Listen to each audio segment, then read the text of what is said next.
샬롬. 오늘도 여러분과 함께 하나님의 말씀을 묵상한 것을 나눌 수 있어서 행복합니다.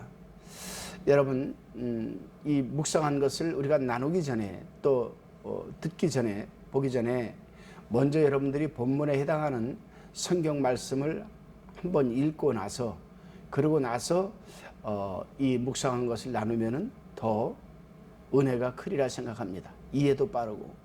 오늘은 시편 69편 1절로 36절의 말씀을 가지고 주를 위하여라는 주제로 우리가 묵상한 것을 나누어 봅니다.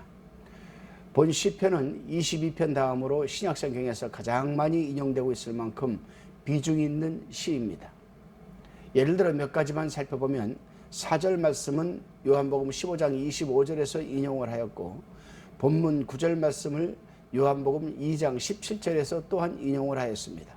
본문 9절 하반절의 말씀을 또 사도 바울은 로마서 15장 15절 또 3절에서 인용을 하였습니다. 이렇게 신약성경 저자들이 널리 인용을 하고 많이 인용을 하는 시편이 바로 이 시편 69편입니다. 이제 본문 1절로 20절까지의 묵상 내용을 우리가 나누어 봅니다. 다윗은 자신에게 임한 고통의 상황을 구체적으로 말하면서 이 고통으로부터 자신을 구원해 달라고 호소하고 있습니다. 다윗의 대적들은 다윗의 허물과 약점을 지적하며 정죄하려고 안간힘을 쓰지만 다윗은 5절로 7절에 보게 되면은 모든 것을 다 아시는 하나님께서 자신의 무죄함에 대하여 증거해 달라고 호소하고 있습니다.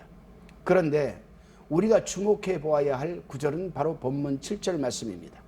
다윗은 7절에서 자신이 받는 이 고통의 원인을 주를 위하여라는 표현으로 말하고 있습니다. 하나님 때문에 내가 고통을 받는다. 예수님 때문에 고통을 받는다. 우리는 이 부분에서 다윗이 어떤 이유에서 자신이 받는 고통이 주님 때문이라고 하는지를 알아야만 합니다.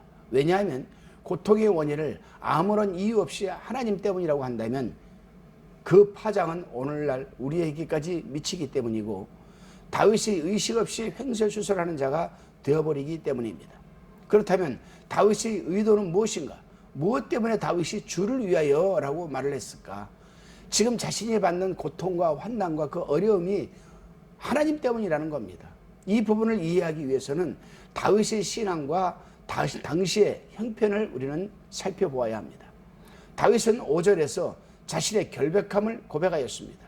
그리고 다윗의 원수들은 다윗을 제거하기 위한 악한 계획이 일반 백성들로부터 지지받을 수 있도록 온갖 거짓과 술수로 다윗의 허점을 공격했을 것입니다. 그리하여 적당한 분명을 얻고자 했을 것입니다. 물론 다윗도 연약한 인생인지라 하나님 앞에서는 회개의 눈물을 흘릴 수밖에 없는 존재였고, 또 밧세바 사건 등과 같이 실제로 흉악한 범죄에 빠진 적도 있었습니다. 그러나 분명한 것은 하나님을 향한 믿음과 순종의 그 자세가 그의 일생을 통해 견지되었기 때문에 그는 누구 못지않게 하나님과 가까이 살려고 노력하였던 것 하나님의 사람이었습니다. 더욱이 당시 다윗을 해하고자 했던 무리들은 전혀 근거도 없는 유언비어와 흑색 선전을 쏟아내었습니다. 따라서 다윗은 자신에게 닥친 당시의 환난은 자신에게 특별한 어떤 그 허물이 있어서라기보다는 하나님을 열심히 섬기는 열성에 대해서 시기하는 자들로부터 말미암았다고 이해했기 때문에 자신이 주님 때문이라고 하는 것입니다. 그렇습니다, 여러분. 우리도 마찬가지입니다. 하나님을 열심히 섬기다 보면 주위로부터 시기와 질투를 받을 수가 있습니다. 그래서 성도들 사이에서도 적당히 하자라는 말들을 하는 것입니다. 그러나 그것은 잘못된 것입니다. 우리 하나님의 사람들은 하나님께서 자신에게 주신 은사와 믿음의 분량에 최선을 다해 열심히 갖고 하나님을 섬겨야 되는 것입니다. 비록 그런 열정과 또한 열심 때문에 주변으로부터 시기와 질투, 그리고 더 나아가 고난이 다가온다 할지라도 그럴 때 자신의 신앙이 성숙되어지는 것이고 은사는 더욱 충만해지는 것 아니겠습니까? 이어서 본문 21절로 36절까지의 묵상 내용입니다. 저는 이 시편을 읽으면서 궁금한 점이 있었습니다. 다윗은 어떤 의미에서 하나님을 믿는 자가 이렇게 잔인한 저주를 퍼부을 수 있을까 하는 그런 생각이었습니다. 하지만 내용을 묵상하면서 이해하게 된 것은 다윗은 단순히 개인적인 원한에 사무쳐 있는 것이 아니라 하나님의 공의 어지럽히는 악한 세력들에 대해서 저주한 것이라 생각을 했습니다. 하나님의 공의를 이런 어지럽히는 악한 세력, 그 악한 세력에게 하나님께서 그들에게 보응을 해달라. 그건 어떻게 보게 되면 저주를 할 수도 있고 또 어떻게 보면 하나님께 영광 돌리는 그런 일일 수도 있습니다. 더 나아가 다윗은 감동을 받아서 장차 구세주를 대적할 그런 악한 세력들을 예언적으로 저주하고 있다는 생각을 했습니다. 왜냐하면 21절 말씀은 마태복음 27장 34절 48절에서 그리스도의 십자가 고난과 관련하여 언급된 구절이므로 나머지에서 계속되는 저주의 대상 또한 다윗의 개인적인 원한관계를 뛰어넘어서 하나님을 대적했던 원수들에게 미쳐야 할 예언적인 저주로 이해를 했기 때문입니다. 그렇습니다, 여러분.